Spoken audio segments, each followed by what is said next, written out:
नमस्कार। फिर से हाजिर हूँ एक नई कहानी के साथ में। मैं हूँ राज। आप देख रहे हैं हाईवे नाइट। दोस्तों, आज की जो कहानी हमें शेयर किए हैं उनका नाम नबीन है और ये कहानी हमें शेयर किए हैं मध्य प्रदेश से।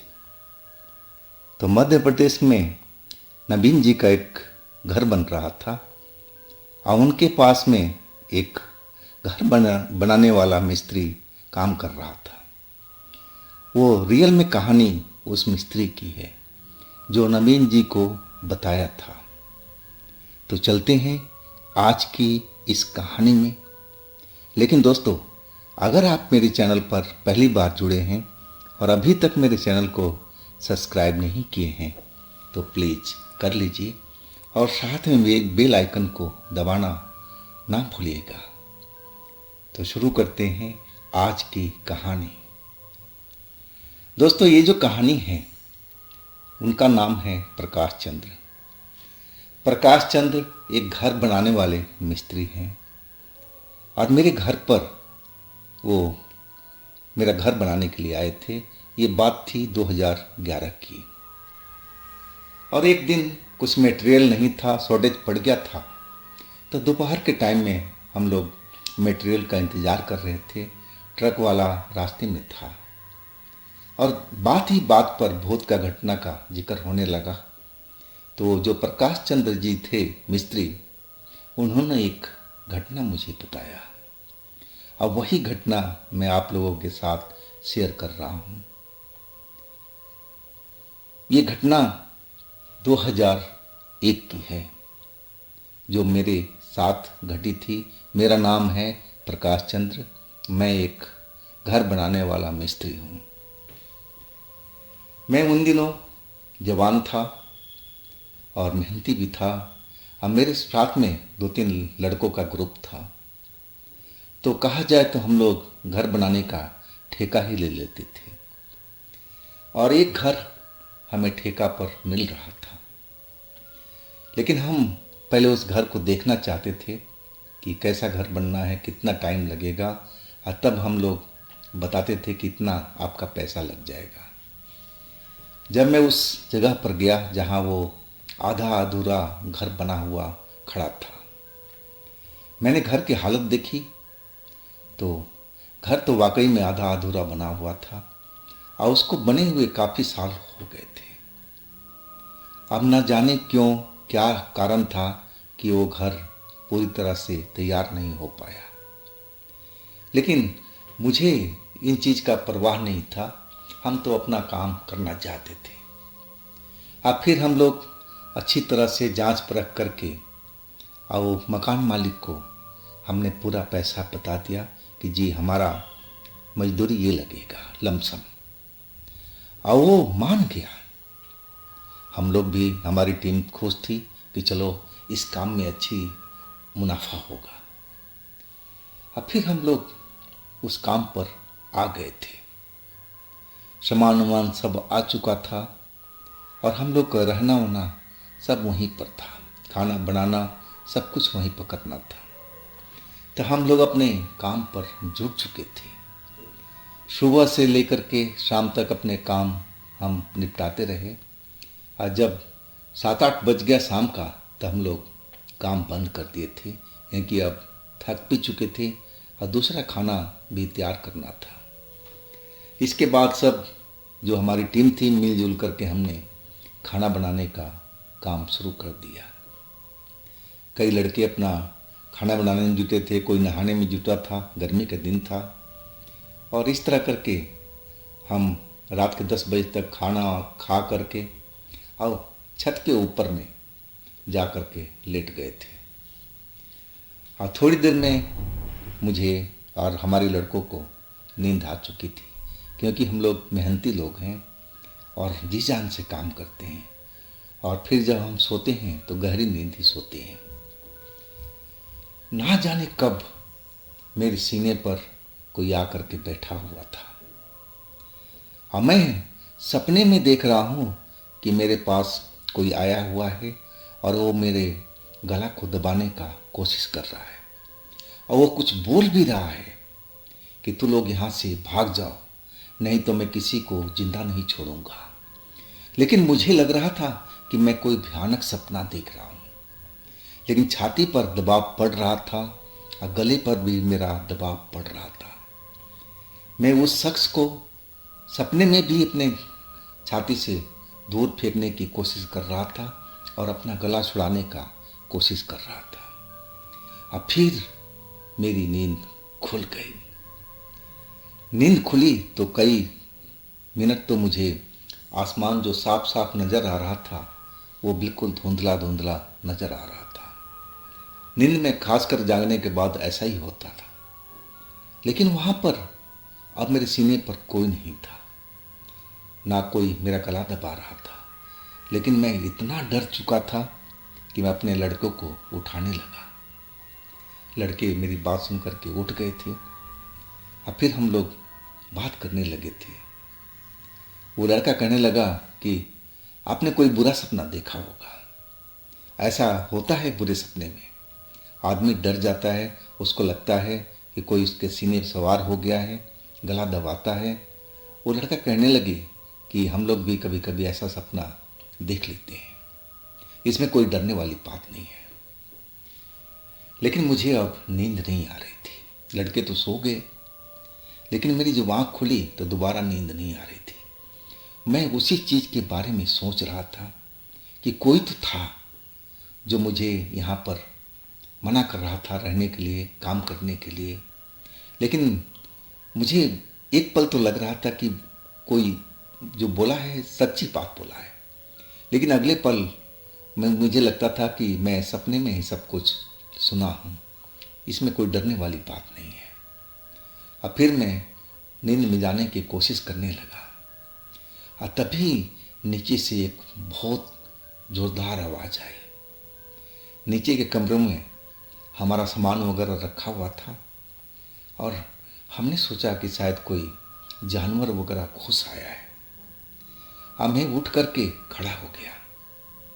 अब मैं भागता हुआ नीचे उतरा और जब कमरे के अंदर गया वहाँ पर रोशनी थी, तो मैं उस रोशनी में देखने लगा जहाँ पर हमारे थैले वगैरह टंगे हुए थे, कपड़े लत्ते टंगे हुए थे, वहाँ पर एक लंबी सी काली परछाई हमारे थैले के आसपास में घूम रही थी और कोई सामान उठा उठा करके नीचे पटक रही थी। शायद वो टीन का, आटा वाला टीन का कनस्टर था और उसी को वो उठा करके ज़मीन पर फेंका था और तभी इतनी जोरदार आवाज़ आई थी। मैं एकदम सन्न सा रह गया था उस परछाई को देख करके। पूरा शरीर जैसे पानी से एकदम ठंडा हो गया हो, बर्फ़ से ठंडा हो गया हो, कहा जाए तो पूरा शरीर पानी पानी हो चुका था। मेरा मुंह एकदम सील चुका था। मैं चिल्लाने की कोशिश कर रहा था कि मैं अपने लड़कों को आवाज़ दूं कि ताकि वो ऊपर से नीचे आ जाए, लेकिन ना जाने क्यों मेरे मुंह से आवाज़ नहीं निकल रही थी। और तब तक वो काली परछाई मेरे नज़दीक पहुंच गई और उसने मुझे देख लिया। अब मैं उसको देख रहा था। वो लंबी सी काली परछाई थी, हाइट कुछ ज़्यादा ही लंबी थी।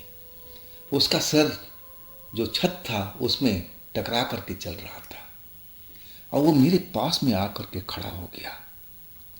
उसकी लाल लाल बड़ी बड़ी आंखें अलग ही चमक रही थी और उसने फिर अपने लंबे हाथों से मेरे गला को पकड़ लिया और अपनी भारी आवाज़ में कहने लगा कि तुझे मैं एक बार बताया ना कि तू लोग इस घर को छोड़ के भाग जाओ और तुम लोग अभी भी यहीं पर रुके हुए हो। मैं सबको मार दूंगा एक एक करके। अगर तुम लोग भला चाहते हो तो इस घर को छोड़ करके भाग जाओ और दोबारा इस घर में आने की कोशिश भी मत करना, नहीं तो मैं किसी को भी नहीं छोड़ूंगा। मैं एक एक करके सबको मार दूंगा। अभी भी तुम्हारे पास टाइम है। अगर तुम बचना चाहते हो तो इस घर से तुम लोग अभी के अभी निकल जाओ। इस घर की तरफ दोबारा देखना भी मत।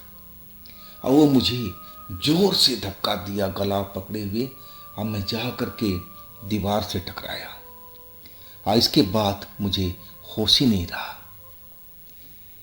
जब मुझे होश आया तो सारे लड़के मेरे को होश में लाने की कोशिश कर रहे थे। कोई मेरे ऊपर पानी छिड़क रहा था, कोई मेरा नाम लेकर के बुला रहा था कि क्या हुआ आपके साथ में, क्या ज़मीन पर कैसे गिर गए आप, क्या आपका पैर स्लिप कर गया, क्या हुआ। अब मैं जब होश में पूरी तरह से आ चुका और वो रात की घटना मुझे याद आ गई थी, अब मैं एकदम डर चुका था। अब मैंने लड़कों को सबको बोला, अपना अपना सामान पैक करो और जल्दी से इस घर से बाहर निकलो, हमें इस घर में 1 मिनट भी नहीं रुकना है। लड़के सब मेरी तरफ देखने लगे कि आखिर हुआ क्या है, ये आप नीचे कैसे बेहोश पड़े थे और ये क्या करें, अच्छा वाला काम हम लोग को मिला हुआ है, अच्छा पैसा इसमें मिलने वाला है, 2 पैसे की कमाई होने वाली है, और आप कह रहे हो कि इस काम को छोड़ कर के हम लोग इस घर को छोड़ कर के दूर चले जाएं। मैंने बोला, हाँ, इसी में हम लोग की भलाई है। उस भूत ने तो हमें जिंदा छोड़ दिया, नहीं तो वार्निंग दे रखा है। वो तो रात में चाह रहा था कि हम सब इस घर से निकल जाए, और वही मैं आज तुमसे कह रहा हूँ कि हम लोग को जिंदा रहना है तो इस घर से बाहर जाना पड़ेगा, और यहाँ का काम हम लोग नहीं कर पाएंगे। अब सुबह के करीब 7:30 या 8 बज रहा होगा जब मुझे होश आया था, और मकान मालिक भी उसी टाइम में आ गया। वो हमारी सारी बात सुन चुका था, और वो फिर मेरे पास में आया और कहने लगा कि प्रकाश चंद जी, आप बिल्कुल मत डरिए, मैं आपकी सारी बात समझ गया हूँ। मुझसे बड़ी गलती हुई कि मैंने आपको बताया नहीं, और आप लोगों को वो रक्षा कवच भी नहीं दिया। अब मैं उस मालिक की तरफ देखने लगा। अब मुझे गुस्सा तो बहुत आ रहा था। मैंने बोला कि आप लोग, आपने हमारे साथ में धोखा किया, ये घर में भूत रहता है, और वो भूत नहीं चाहता कि आपका घर बने, तभी तो ये घर इतने सालों से पड़ा हुआ है अधूरा। कोई तो कारण होगा ना, और कारण आपको पता था, अब फिर भी आपने हम लोग को अनजाने में रखा। आपने झूठ बोला हम लोग के साथ में, कुछ भी नहीं बताया। मैं उन पर भड़क उठा था, और वो मुझे शांत कराने की कोशिश कर रहे थे और कह रहे थे कि प्रकाश जी, आप रुक जाओ, मैं आपको एक कवच दूंगा जादुई, जो रक्षा कवच है, और वो आप लोग पहन लोगे ना तो आपके साथ में कुछ भी बुरा नहीं होगा, और हमारा घर भी बन जाएगा। आपको और पैसा चाहिए तो मैं आपको डबल दूंगा, लेकिन प्रकाश चंद जी, ये घर को हमारा तैयार करके जाइए।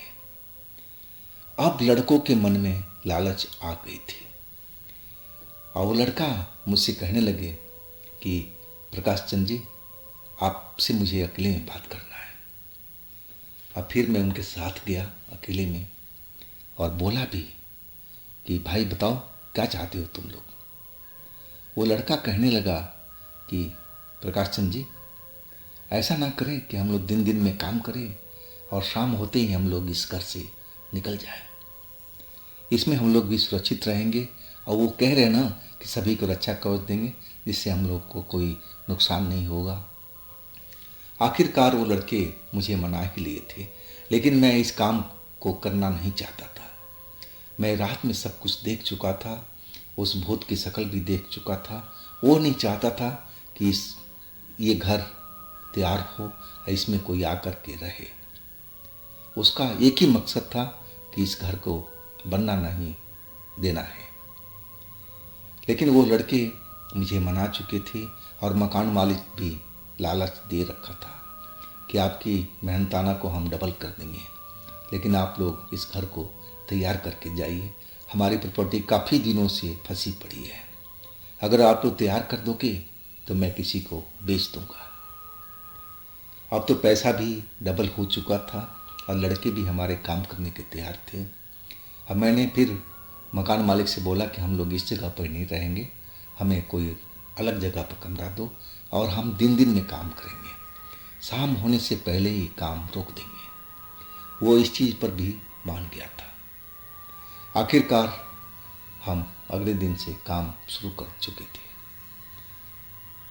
सुबह हम लोग जाते और शाम होने से पहले ही काम को बंद कर देते थे। लेकिन बीच बीच में मुझे आभास होता रहता था कि कोई मेरे पीछे खड़ा है और मेरे कान के पास बोल रहा है कि तुम अभी तक नहीं गए ना, देखना मैं तुम लोग के साथ में क्या करूँगा, अभी भी मौका है, तुम लोग भाग जाओ यहाँ से। लेकिन वो जो भी था, अब उसकी आवाज़ मेरे कानों में सुनाई पड़ती थी लेकिन दिखाई नहीं पड़ती थी। मैं चौंक करके पीछे देखता और डर जाता, लेकिन साथ में लड़के होते थे तो डर थोड़ा कम हो जाता था। वैसे तो मैं उस भूत को देख ही चुका था और हम लोग जल्दी जल्दी उस काम को निपटाने लगे थे। हर रोज जल्दी हम आते और सूरज डूबने से पहले हम उस घर से निकल जाते थे। आखिरकार वो घर को हमने पूरा कर दिया था और बस हम लोग निकलने ही वाले थे और दोपहर का वक्त था। हम लोग खाना खा रहे थे। मेरे सामने में थाली थी भरी हुई और हमारे लड़के भी सारे थाली में खाना लेकर के बैठे हुए थे। पहले थाली मेरी हवा में उछल गई, जैसे कोई आकर के गुस्से में मेरी थाली को पटक दिया। और इसके बाद में सारे लड़कों के थाली के साथ में ऐसा ही होने लगा। अब फिर काहे को हम लोग रुके वहां पर, सीधा उस बंगले से, उस कोठी से हम लोग बाहर निकल गए चिल्लाते हुए। काम खत्म हो चुका था। ठेकेदार जो मालिक था, अब उसके घर हम लोग पहुंचे कि हमारा हिसाब किताब कर दो, और जो भी पैसा वैसा था बचा हुआ हम लोग ले करके उस जगह से निकल गए थे। वही मैं घटना जो मेरे नज़रों के सामने में गुजरा था, वो घटना को मैं भूल नहीं पाता। आखिर वो भूत क्यों उस घर में रहना चाहता था? क्या वो जगह उसकी थी या उसकी कोई चीज़ वहाँ पर छिपी हुई थी जिसकी वजह से वो उस घर को छोड़ करके जाना नहीं चाहता था? और भरी दोपहरी में भी उसमें इतनी शक्ति थी कि हम लोग के आगे से खाने की थाली को हवा में उछाल दिया था। तो दोस्तों, ये थी नबीन जी की भेजी हुई कहानी। अगर आपके पास भी ऐसी कोई घटना है जो आप मुझे भेजना चाहते हैं, सुनाना चाहते हैं, तो आप मुझे इंस्टाग्राम पर या मेरे व्हाट्सएप नंबर पर शेयर कर सकते हैं। और हाँ दोस्तों, और इस चैनल को थोड़ा आपकी प्यार की ज़रूरत है, तो आप लोग मेरे इस चैनल को लाइक कीजिए, सब्सक्राइब कीजिए, शेयर कीजिए, और फिर हम मिलते हैं अगले रोज़ एक नई कहानी के साथ में। आप लोग अपना ख्याल रखिएगा। नमस्कार।